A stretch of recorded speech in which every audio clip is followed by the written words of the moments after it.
Pencalonan kepala daerah melalui jalur perseorangan pada Pilkada serentak 2024 sepi peminat. Beratnya persyaratan membuat jalur perseorangan calon kepala daerah kurang diminati.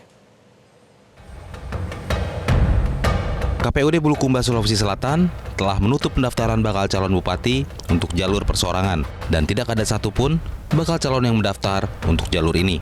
Dengan demikian dapat dipastikan, Pilkada Bulukumba tidak ada bakal calon bupati yang berasal dari jalur perseorangan. Pengumuman pendaftaran bakal calon bupati untuk jalur perseorangan dilakukan KPUD Bulukumba sejak 5 Mei lalu.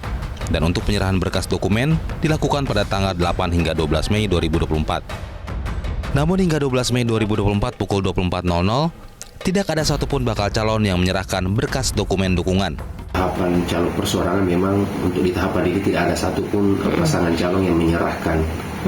Kalau syarat dukungan sendiri sebenarnya berapa? Berapa jumlahnya? Kita DPT pemilu terakhir itu sebanyak 340.541 sehingga kita terkategori dalam ranks pemilih 250 sampai dengan 500, maka syarat dukungan minimalnya itu 8,5%. Kalau dikonversi itu sebanyak 28.947 dukungan minimal KTP.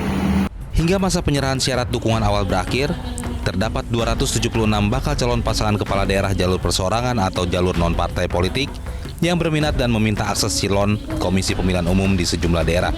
Namun dari jumlah tersebut, hanya 139 atau 50,4% yang menyerahkan syarat dukungan, baik melalui silon maupun langsung ke kantor KPU. Dari 139 bakal pasangan calon perseorangan yang menyerahkan syarat dukungan tersebut, hanya 103 yang diterima karena memenuhi syarat minimal dukungan sesuai dalam undang-undang. Beratnya persyaratan membuat jalur perseorangan calon kepala daerah kurang diminati. Dari sisi persyaratan, maju dari jalur perseorangan itu sangat berat, membutuhkan dukungan 6,5 sampai 10% dari jumlah pemilih DPT pemilu terakhir.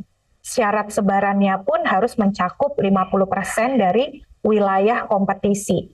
Nah, ekses dari syarat dukungan yang berat itu bukan hanya dari sisi kompleksitas teknis dan administratif, tapi juga butuh biaya yang besar.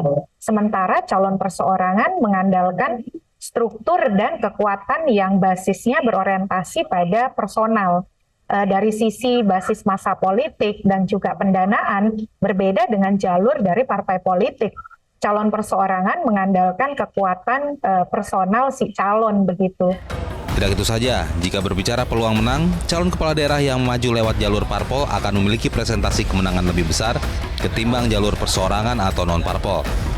Hampir 90% perhelatan pilkada di Indonesia pasca reformasi dimenangkan oleh calon yang diusung oleh partai politik. Tim Liputan Metro TV. Jelajahi cara baru mendapatkan informasi. Download Metro TV Extend sekarang.